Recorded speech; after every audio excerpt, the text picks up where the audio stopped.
అందరికీ నమస్కారం. Welcome to Dinavahi news channel. ఈరోజు విశ్లేషణ చేయడానికి కూడా చాలా బాధగా ఉంది. ఎందుచేతంటే సత్యాన్ని కాపాడడానికి ఒక ఉద్యోగి, నిజాయితీ అయిన ఉద్యోగి, అధికారి చనిపోయాడు. హత్య చేయబడ్డాడు. చనిపోయాడు కాదు, హత్య చేయబడ్డాడు.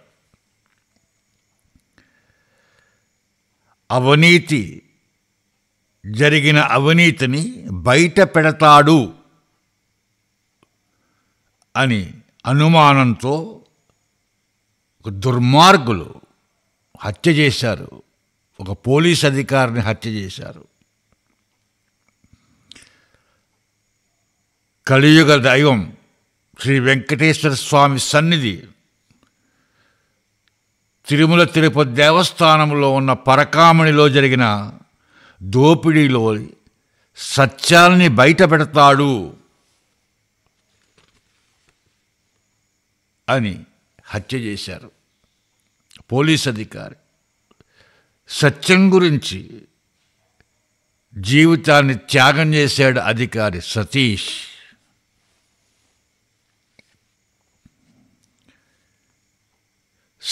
హత్య ఒక సాధారణ హత్య కాదు. ఇది నిజాయితీకి చేసిన అంత్యక్రియ, దేవాలయ ధర్మానికి చేసిన ద్రోహం.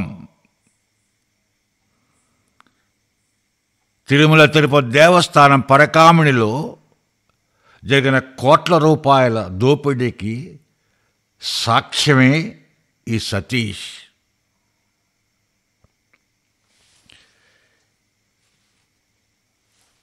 ఇప్పుడు ప్రభుత్వం, అధికారులు, వ్యవస్థ కొన్ని ప్రశ్నలకు సమాధానం చెప్పవలసిన బాధ్యత వాళ్ళ మీద ఉంది. ఈ హత్య తర్వాత చెప్పవలసిన బాధ్యత ప్రభుత్వం మీద ఉంది. అలాగే వ్యవస్థ మీద కూడా ఉంది. అలాగే అధికారులు కూడా బాధ్యత ఉంది. ఈ స్కామ్లో ఉన్న మిగిలిన సాక్షుల్ని ఎలా రక్షిస్తుంది ప్రభుత్వము?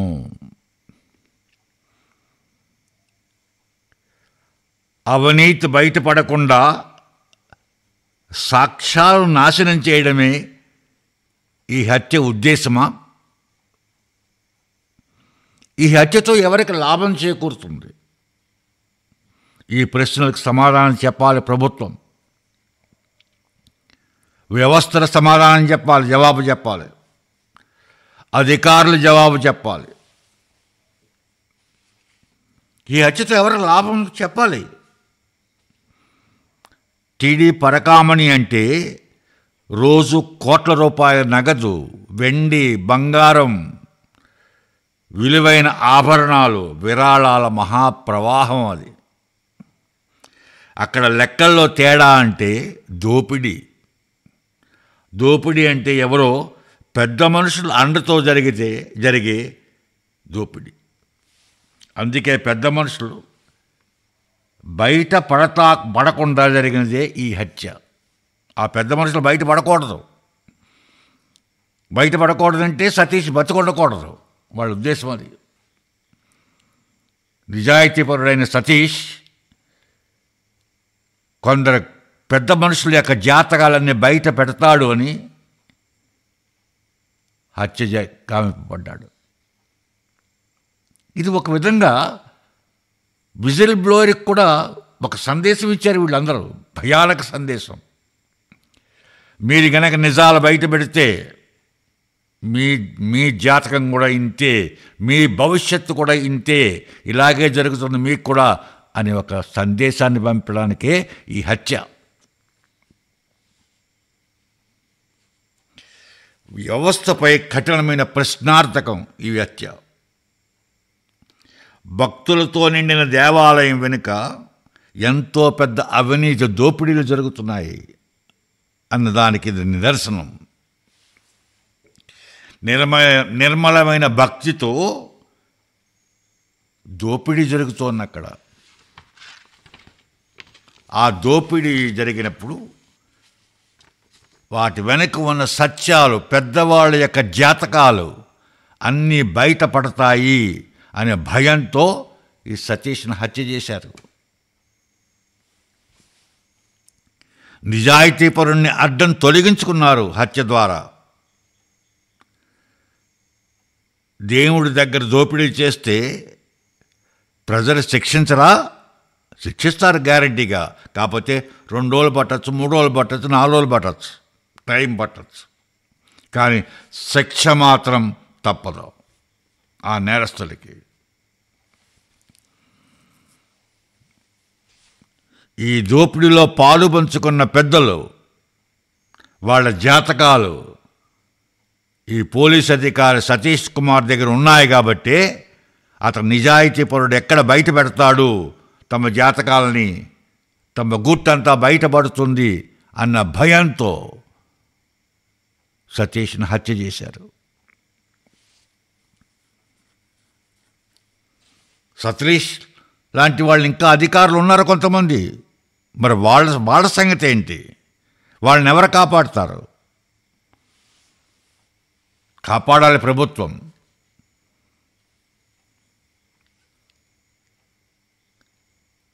ఆ అధికారి హత్య కావడం అంటే వ్యవస్థ మీద అనుమానాలు వస్తాయి, కలుగుతాయి, ఖచ్చితంగా కలుగుతాయి.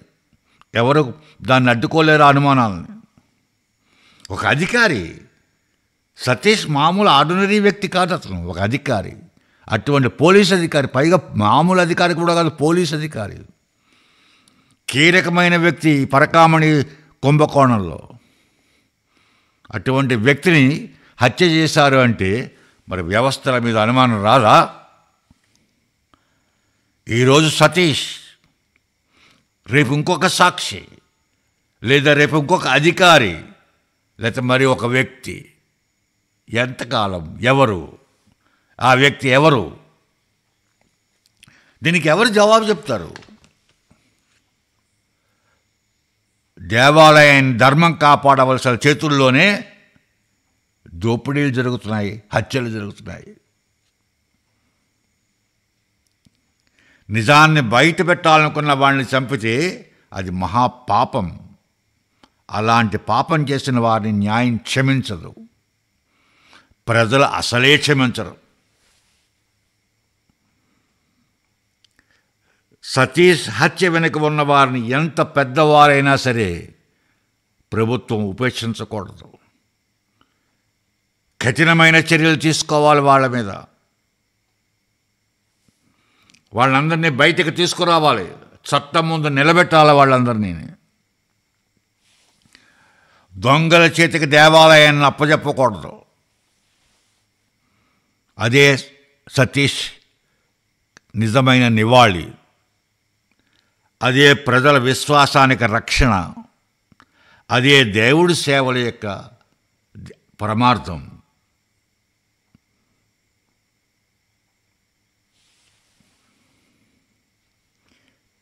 ఆ నేరస్తుల్ని చట్టం ముందు నిలబెట్టాలి.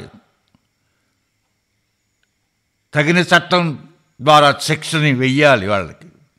భగవంతుడినే మోసం చేసిన వాళ్ళని అస్సలు క్షమించకూడదు. ఇది ధర్మద్రోహం, మతద్రోహం. అలాగే సతీష్ కుటుంబానికి ప్రభుత్వం అండగా నిలబడాలి. వాళ్ళ సతీష్కి న్యాయం చేయాలి. న్యాయం చేయడం అంటే అర్థం ఏంటి? నేరస్తులను బయట పెట్టాలి, నేరస్తులను చట్టం ముందు నిలబెట్టాలి. అదే సతీష్కి చేసే న్యాయం.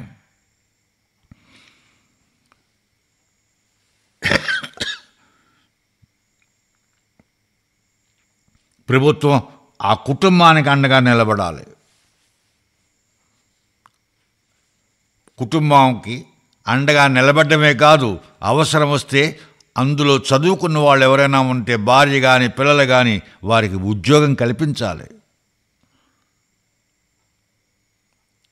ఇలాగ ఇటువంటి చేసినప్పుడే మరి ఒక విజిల్ బ్లోవర్ బయటకు వస్తాడు ధైర్యంగా. లేకపోతే విజిల్ బ్లోవర్స్ రారు. ఇంకా ప్రభుత్వం ఆలోచించాలి, కఠినమైన చర్యలు తీసుకోవాలి. అలాగే హత్య చేయబడిన సతీష్కి కుటుంబానికి అండగా నిలబడాలి.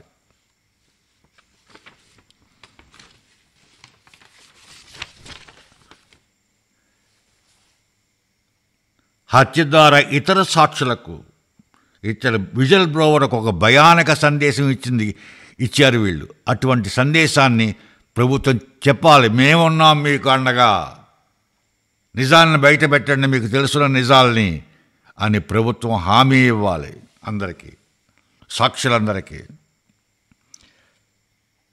ఎంతటి పెద్దవారులైనా సరే నేరస్తులు, వాడు ఎటువంటి వారైనా సరే వాళ్ళందరినీ చట్టం ముందు నుంచోబెట్టాలి. సతీష్కి న్యాయం చేయాలి. అదే న్యాయం, సతీష్కి చేసే న్యాయం, అదే సతీష్కి ఇచ్చే నివాళి. పరకామణి దోపిడీలో ఉన్న నిజాలన్నీ బయటికి రావాలి. అలా రావడానికి ప్రజలు కూడా అందరూ ఆ నిజాలు బయటపడే వరకు ప్రజలు కూడా నిద్రపోకూడదు. మన దైవం శ్రీనివాస పరకామణిలో ఇంత దోపిడీ జరిగింది అంటే మనకి నిద్ర ఎలా పడుతుంది? పట్టకూడదు. నిజాలన్నీ నిజమైన ఆ నేరస్తులందరూ బయటకు వచ్చే వరకు ప్రజలు కూడా ప్రభుత్వాన్ని వదిలిపెట్టకూడదు. అలా వదిలిపెట్టకుండా ప్రజలు ప్రభుత్వాన్ని ప్రశ్నిస్తూనే ఉండాలి ప్రతిరోజు. అలా చేస్తారని ఆశిస్తూ సతీష్ లాంటి వాళ్ళకి మనం అండగా నిలబడాలని, ప్రజలందరూ నిలబడాలని కోరుతూ ఈ వీడియోని మీరందరూ శాంతం చూడాలని కోరుకుంటూ అందరూ సబ్స్క్రైబ్ చేయండి, బెల్ ఐకాన్తో సబ్స్క్రైబ్ చేయండి. దానికన్నా ముఖ్యమైనది ఆఖరణ మీరు కామెంట్స్ ద్వారా తెలియపరచడానికి ఒక క్వశ్చన్ మీకు ఇస్తున్నా.